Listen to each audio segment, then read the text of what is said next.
Hello friends, welcome back to my channel natural eco friendly सीमा में आप सभी का स्वागत है। जैसा कि आप सभी के MGKVP यूनिवर्सिटी के मेजर पेपर्स जो हैं वो हो चुके हैं, माइनर्स के चल रहे हैं। तो BA fourth semester, BA BSc BCom यह फोर्थ सेमेस्टर जो है ये कॉमन पेपर होता है माइनर का, जो BA BSc सभी लोग इसको देते हैं माइनर सब्जेक्ट में।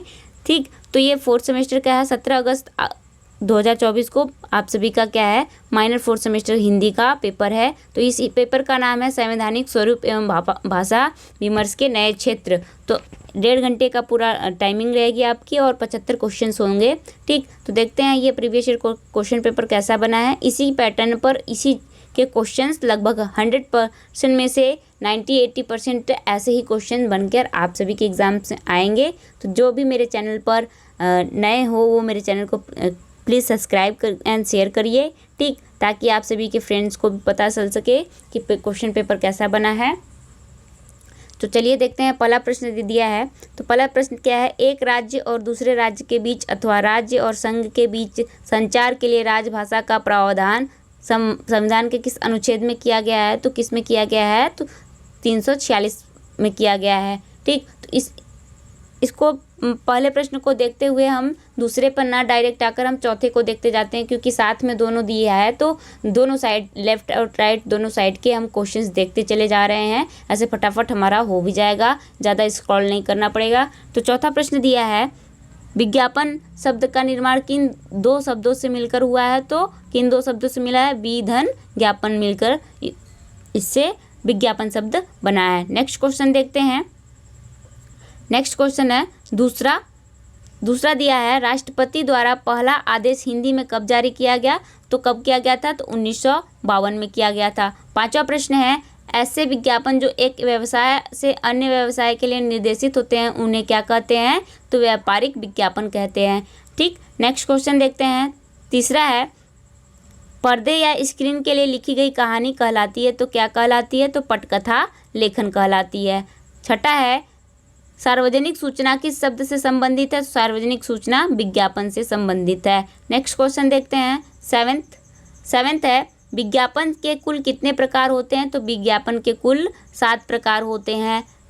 10 है, निरक्षर उपभोक्ताओं के लिए कौन सा माध्यम उपयोगी है? तो कौन सा माध्यम उपयोगी होता है निरक्षर उपभोक्ताओं के लिए? तो 10वां है, निरक्षर उपभोक्ताओं के लिए कौन सा माध्यम उपयोगी है? तो कौन सा माध्यम उपयोगी? Poster hoarding. ठीक, तो जो निरक्षर होते हैं वो पढ़ नहीं पाते हैं, तो पोस्टर को देखकर ही समझ जाते हैं कि कैसा किस चीज़ का यह विज्ञापन है। ठीक, नेक्स्ट क्वेश्चन देखते हैं। 8th है, व्यक्तिगत विक्रय किस पर लक्षित नहीं होता? तो व्यक्तिगत संपर्क पर लक्षित नहीं होता। 11th है, विज्ञापन एक छोटा ग्राफिक लिंक है जो वेब पर दिया जाता है। तो किस वेब पर? वेबसाइट पर दिया जाता है। ठीक, नेक्स्ट क्वेश्चन है 9th, एक वस्तु की बिक्री बढ़ाने का सर्वोत्तम माध्यम है? तो क्या माध्यम है? विज्ञापन होता है। 12वां है, विज्ञापन होना चाहिए। तो विज्ञापन कैसा होना चाहिए? तो विज्ञापन आकर्षक होना चाहिए। ठीक, नेक्स्ट क्वेश्चन देखते हैं। 13th क्या है, विज्ञापन में वस्तु का देना चाहिए और उसका उपयोग और विशेषताएं देनी चाहिए। तो क्या देनी चाहिए? चित्र के साथ साथ विशेषताएं और उपयोगिताएं देनी चाहिए। 16 है, अतीत में हो चुकी घटनाएं किस तकनीक से प्रस्तुत की जाती हैं? तो फ्लैशबैक। ठीक, नेक्स्ट क्वेश्चन है 14 है, आज हर क्षेत्र में महत्व बढ़ता जा रहा है। तो किसका? विज्ञापन का। 17 है, कथानक अभिन्न हिस्सा होता है। तो किसका हिस्सा होता है कथानक? पटकथा का। किसका? पटकथा का होता है। नेक्स्ट क्वेश्चन है 15 है, विज्ञापन की भाषा होनी चाहिए। तो कैसी होनी चाहिए? सरल होनी चाहिए। 18 है, पटकथा की मूल इकाई क्या है? तो दृश्य। नेक्स्ट क्वेश्चन है 19 क्या है, पटकथा में कितने घटना स्थल होते हैं? तो पटकथा में असीमित घटना स्थल हो सकते हैं। ठीक, 22वां है, रजनीगंधा फिल्म का निर्माण किस कृति को केंद्र में रखकर किया गया था? तो यही सच है को रखकर निर्माण किया गया था। नेक्स्ट क्वेश्चन है 20वां, भविष्य में होने वाली घटनाओं को किस तकनीक से प्रस्तुत किया जाता है? तो किस तकनीक से किया जाता है? तो फ्लैश फॉरवर्ड। ठीक, तो किस भविष्य में होने वाली घटनाओं को फ्लैश फॉरवर्ड के माध्यम से बताया जाता है। 23 है, चेतन भगत के उपन्यासों पर बनी फिल्म का नाम है, तो क्या नाम है? 3 इडियट। नेक्स्ट क्वेश्चन देखते हैं। 21 है, पटकथा के अंतर्गत किन विधाओं का लेखन किया जाता है? तो किन विधाओं का लेखन किया जाता है? तो फिल्म का किया जाता है, धारावाहिक का भी, डॉक्यूमेंट्री का भी, तो ये उपयुक्त सभी हो जाएगा। 24 है, काशीनाथ सिंह ने किस उपन्यास को केंद्र में रखकर मोहल्ला 80 फिल्म का निर्माण किया? तो किसका किया था? काशी का 80। ठीक, नेक्स्ट क्वेश्चन देखते हैं फटाफट। 25 है, भाषा कहते हैं, तो भाषा किसको कहते हैं? भावों के आदान प्रदान के साधन को, लिखने के ढंग को, भाषा देने की कला को, उपयुक्त सभी, तो उपयुक्त सभी हो जाएगा। 28 है, निम्नलिखित में से कौन सा सामाजिक आर्थिक स्थिति से प्रभावित नहीं होता? तो कौन नहीं होता? पड़ोसी की पसंद प्रभावित नहीं होता, बाकी ये सभी प्रभावित होते हैं। नेक्स्ट क्वेश्चन है 26, भाषा के क्षेत्रीय रूप को कहते हैं, तो भाषा के क्षेत्रीय रूप को क्या कहते हैं? बोली कहते हैं। 29 है, हिंदी में लिंग होते हैं, तो हिंदी में 2 लिंग होते हैं, उपयुक्त दोनों हो जाएगा, स्त्रीलिंग और पुल्लिंग 2 लिंग होते हैं। ठीक, नेक्स्ट क्वेश्चन है 27, जेंडर से तात्पर्य है, जेंडर से क्या तात्पर्य है? तो जेंडर एक सामाजिक संरचना है। 27 के बाद 30 देख लेते हैं, इधर ही दिया है, जिन संज्ञाओं शब्दों से स्त्री जाति का पता चलता है उसे कहते हैं, क्या कहते हैं? स्त्रीलिंग कहते हैं। नेक्स्ट क्वेश्चन देखते हैं 31 क्या है? महाभारत सीरियल का संवाद किसने लिखा है? तो महाभारत सीरियल का संवाद राही मासूम रज्जा ने लिखा है। 34 है, एक से अधिक भाषा का प्रयोग करने वाला कहलाता है, तो क्या कहलाता है? बहुभाषी कहलाता है। ठीक, नेक्स्ट क्वेश्चन देखते हैं 32 क्या है? प्राथमिक स्तर पर किसी गतिविधि या किसी खेल के लिए अनुदेशन दिया जाना चाहिए, क्या देना चाहिए? बच्चों की घर की भाषा या मातृभाषा में। 35 है, पटकथा के लिए सर्वप्रथम आवश्यक तत्व होता है, तो आवश्यक तत्व क्या होता है? इसका देख लेते हैं। पहला ऑप्शन दिया है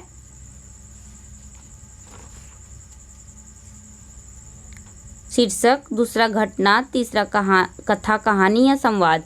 तो जो होता है पटकथा के लिए सर्वप्रथम आवश्यक तत्व क्या होता है? तो कहानी या कथा होती है। कहानी या कथा होगी तभी पटकथा जो है चित्रों और दृश्यों के माध्यम से रंगमंच पर दिखाई जाएगी। तो यहाँ पर क्या हो जाएगा? कथा। नेक्स्ट क्वेश्चन देखते हैं 33 है, प्राथमिक स्तर पर शिक्षा का माध्यम होना चाहिए, तो कैसा होना चाहिए? प्राथमिक शिक्षा मातृभाषा में होनी चाहिए। ठीक, नेक्स्ट क्वेश्चन है 36, पटकथा का महत्वपूर्ण अंग है, तो पटकथा का महत्वपूर्ण अंग क्या है? तो इसमें दिया हुआ है पटकथा का महत्वपूर्ण अंग कहानी, बुनावट, संवाद, उपयुक्त सभी। तो पटकथा के ये सभी अंग होते हैं ना, कि पटकथा में कहानी भी होती है, बुनावट भी होती है और संवाद भी होते हैं। नेक्स्ट क्वेश्चन है 37 है, हिंदी भाषा का प्रारंभ मोटे तौर पर कब से हुआ? तो 11,000 ईस्वी से हुआ था। 41 है, हिंदी दिवस कब मनाया जाता है? तो हिंदी दिवस जो है वह 14 सितंबर को मनाया जाता है। नेक्स्ट क्वेश्चन देखते हैं 38 है, सरकारी कागज की वह भाषा जिसे संविधान ने सरकारी कामकाज के लिए स्वीकृत किया है, क्या कहलाती है? तो राजभाषा कहलाती है। ठीक, 38 का 4th सही हो जाएगा। 42 है, इनमें से हिंदी का प्रथम प्रचारक कौन था? तो प्रथम प्रचारक कौन है? महावीर प्रसाद द्विवेदी हैं। ठीक, नेक्स्ट क्वेश्चन देखते हैं 39, किस देश के बहुसंख्यक लोगों की भाषा कहलाती है? किसी देश के बहुसंख्यक लोगों की भाषा क्या कहलाती है? राजभाषा कहलाती है। ठीक, राजभाषा भी अपने यहाँ किसी देश के बहुसंख्यक लोगों द्वारा जो भाषा बोली जाती है उसको हम राजभाषा कहते हैं। तो यहाँ जो है कि राज्यों में सबसे अधिक बोली जा रही है हिंदी, तो इसलिए हम उसे राजभाषा कहते हैं। लेकिन किसी देश के बहुसंख्यक लोगों की भाषा कहलाती है, तो क्या कहलाती है? राष्ट्रभाषा कहलाती है। तो यहाँ 39 का दूसरा सही हो जाएगा, राष्ट्रभाषा। 43 है, दक्षिण भारत हिंदी प्रचार सभा की स्थापना किसने की? तो किसने की थी? महात्मा गांधी ने की थी। ठीक, 43 का तीसरा सी हो जाएगा। 40 है, संविधान में किस धारा के अंतर्गत हिंदी को राजभाषा घोषित किया गया? तो किस धारा के अंतर्गत राजभाषा को घोषित किया गया था? तो 343। 44वां है, राजभाषा आयोग का गठन कब हुआ? तो राजभाषा आयोग का गठन 1955 में 7 जून 1955 में होता है। ठीक, नेक्स्ट क्वेश्चन देखते हैं। 45 है, राजभाषा अधिनियम कब निर्मित हुआ? तो राजभाषा अधिनियम 1976 में हुआ। नेक्स्ट 49 है, परिनिष्ठित भाषा का दूसरा नाम क्या है? तो परिनिष्ठित भाषा का दूसरा नाम देख लेते हैं क्या हो जाएगा। तो जो ये है राष्ट्रभाषा को परिनिष्ठित भाषा भी कहते हैं। नेक्स्ट क्वेश्चन है 46, राजभाषा अधिनियम के अनुसार इनमें से ख श्रेणी के अंतर्गत कौन सा राज्य नहीं आता? तो ख श्रेणी के अंतर्गत कौन सा राज्य नहीं आता? तो हिमाचल प्रदेश जो है वह ख श्रेणी के अंतर्गत नहीं आता। तो 50 है, संविधान सभा ने हिंदी को राजभाषा बनाने का प्रस्ताव कब पारित किया? तो कब पारित किया था? 14 सितंबर 1949 को किया था। नेक्स्ट क्वेश्चन देखते हैं। 47 है, राजभाषा आयोग का गठन संविधान के किस धारा के अंतर्गत किया गया? तो किस धारा के अंतर्गत किया था? धारा 343 के अंतर्गत किया गया। नेक्स्ट क्वेश्चन देखते हैं।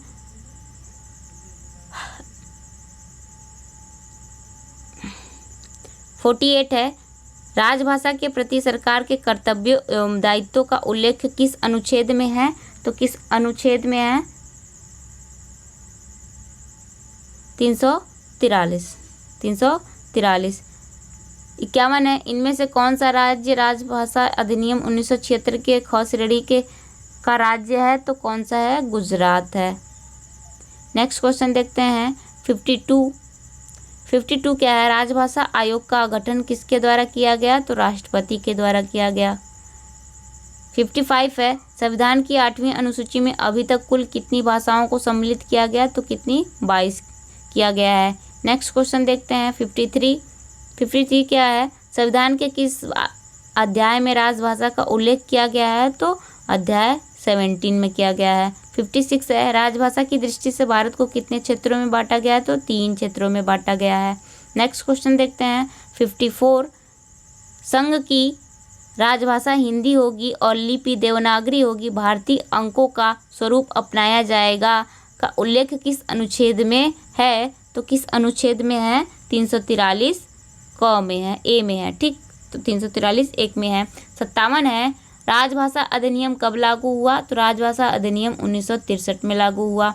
ठीक, और राजभाषा अधिनियम कब निर्मित हुआ? 1976 और लागू कब हुआ? 1963। नेक्स्ट क्वेश्चन देख लेते हैं। 58, भारत का संविधान कब लागू हुआ? तो भारत का संविधान 26 जनवरी 1950 को लागू हुआ। 61वां है, संविधान के किस अनुच्छेद में हिंदी भाषा के विकास के लिए निर्देश दिया गया है? तो किस अनुच्छेद में दिया गया है? देख लेते हैं। तो 351 में दिया गया है। नेक्स्ट क्वेश्चन देखते हैं। 59, संघ की राजभाषा क्या है? तो संघ की राजभाषा हिंदी है। 62 है, 8वीं अनुसूची में कौन विदेशी भाषा शामिल है? तो कौन विदेशी भाषा शामिल है? तो यहाँ पे हमारा क्या हो जाएगा? नेपाली विदेशी भाषा शामिल है। नेक्स्ट क्वेश्चन है 60वां, संसद में प्रयोग होने वाली भाषा का प्रावधान संविधान के किस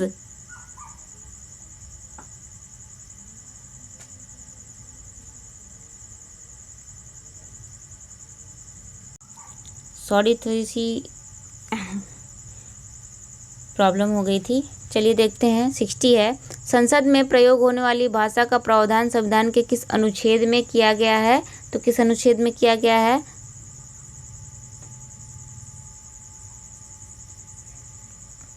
343। ठीक। 63 है, राजभाषा अधिनियम में कुल कितनी धाराएं शामिल है? तो कुल कितनी धाराएं शामिल है? 9 धाराएं शामिल है। नेक्स्ट क्वेश्चन देखते हैं। 64 है, केंद्रीय हिंदी समिति के अध्यक्ष कौन है? तो केंद्रीय हिंदी समिति के अध्यक्ष प्रधानमंत्री हैं। 67 है, हिंदी बोले जाने और लिखे जाने की प्रधानता के आधार पर संपूर्ण भारतवर्ष को कितने क्षेत्रों में बांटा गया? तो 3 क्षेत्रों में बांटा गया है। नेक्स्ट क्वेश्चन देखते हैं 65 है, क्षेत्रीय राजभाषा कार्यान्वयन समिति के अध्यक्ष कौन है? तो कौन है? तो यहाँ पर देख लेते हैं 65 का क्या हो जाएगा। क्षेत्रीय राजभाषा कार्यान्वयन समिति के अध्यक्ष कौन थे? तो कौन थे? महाप्रबंधक थे। 68 है, प्रथम राजभाषा आयोग के अध्यक्ष इनमें से कौन थे? तो इनमें से कौन थे? BG खेर थे। नेक्स्ट क्वेश्चन है 66, संविधान के प्रारंभ में कितने वर्ष के लिए अंग्रेजी को राजकीय कामकाज के लिए अधिकृत किया गया था? तो 15 वर्ष के लिए किया गया था। 69 है, अंतर्राष्ट्रीय हिंदी विश्वविद्यालय भारत में कहाँ स्थित है? तो वर्धा में स्थित है। नेक्स्ट क्वेश्चन देखते हैं 70 है, 12वें विश्व हिंदी सम्मेलन का आयोजन कहाँ किया गया था? तो फिजी नांदी शहर में किया गया था। 73 है, विश्व हिंदी दिवस कब मनाया जाता है? तो विश्व हिंदी दिवस 10 जनवरी को मनाया जाता है। नेक्स्ट क्वेश्चन है 71, उत्तर प्रदेश सरकार द्वारा 1947 में गठित देवनागरी लिपि सुधार समिति के अध्यक्ष कौन थे? तो आचार्य नरेंद्र देव थे। 74 है, केंद्रीय हिंदी शिक्षण संस्थान किस मंत्रालय के अधीन है? तो किस मंत्रालय के अधीन है? गृह मंत्रालय के अधीन है। नेक्स्ट क्वेश्चन देखते हैं 72 क्या है, संविधान सभा में हिंदी को राजभाषा बनाने का प्रस्ताव किसने रखा था? तो इसका प्रस्ताव किसने रखा था? तो गोपाल स्वामी आयंगर ने रखा था। गोपाल स्वामी आयंगर ने रखा था। 75 पर नगर राजभाषा कार्यान्वयन समिति की बैठक वर्ष में कितनी बार हुई? तो कितनी बार हुई थी? 2 बार हुई थी। ठीक, अगर यदि आपको लगे कि किसी क्वेश्चन के ऑप्शन का आंसर यस करेक्ट होगा तो प्लीज़ कमेंट करिएगा, क्योंकि कुछ क्वेश्चंस जो हैं वह ढूंढने पर जो भी मिले वह बता दिया गया है। अगर लगे कि नहीं किसी क्वेश्चन का ये होगा ऑप्शन तो प्लीज़ कमेंट करिए। ठीक, और आप सभी को बेस्ट ऑफ लक, आप सभी का एग्ज़ाम अच्छे से जाए।